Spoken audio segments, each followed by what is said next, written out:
A fresh catch on a summer day in Cape Porpoise. A familiar sight for Cody Noonan. He set his first trap when he was 2 years old. They like those holes and stuff, especially in here because there's a lot of stripers. It's been a steady business for the 26-year-old, but he's starting to notice a change. I do think that the water is warming up. Lobster populations are on the move. When I was a kid, we used to fish everything right around the shore here. And now it's kind of changed, so now we stay further offshore all summer. He's noticed some lobsters with shell disease, but says he hasn't seen an increase. I probably had 10 to a dozen with shell disease today. A condition never seen in the Gulf of Maine 15 to 20 years ago. See how it's at, the shell's not as shiny, and there's like those dull spots in there. That's shell rot, that's shell disease. You can look to southern New England, you can see the impact of shell disease and what it did there. Shell disease in Maine still uncertain, but researchers like Andy Pershing at the Gulf of Maine Research Institute in Portland say the larger issue is the warming that's bringing it here. The Gulf of Maine has warmed at about 4 times the global ocean average.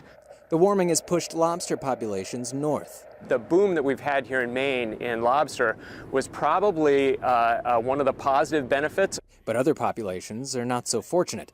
Lovers of cold water like cod, shrimp, and haddock. So as things have warmed up, this region has just become a little bit less hospitable for them.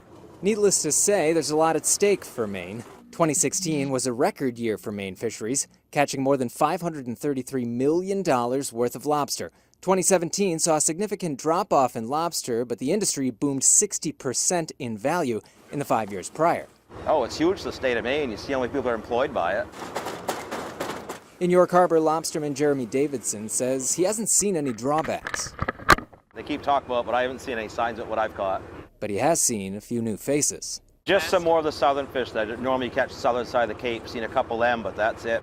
That was never more evident than in 2012. 2012, we had a lot of black sea bass and stuff, and I probably caught 50 that year. Cody says since then it's gone down, but researchers say it's a sign of a changing ocean. All sorts of unusual warm water species were showing up that year. On the water, there's not much concern about the changes. I think that we have a healthy resource, for sure. Maybe in another 50 years they might have something to worry about.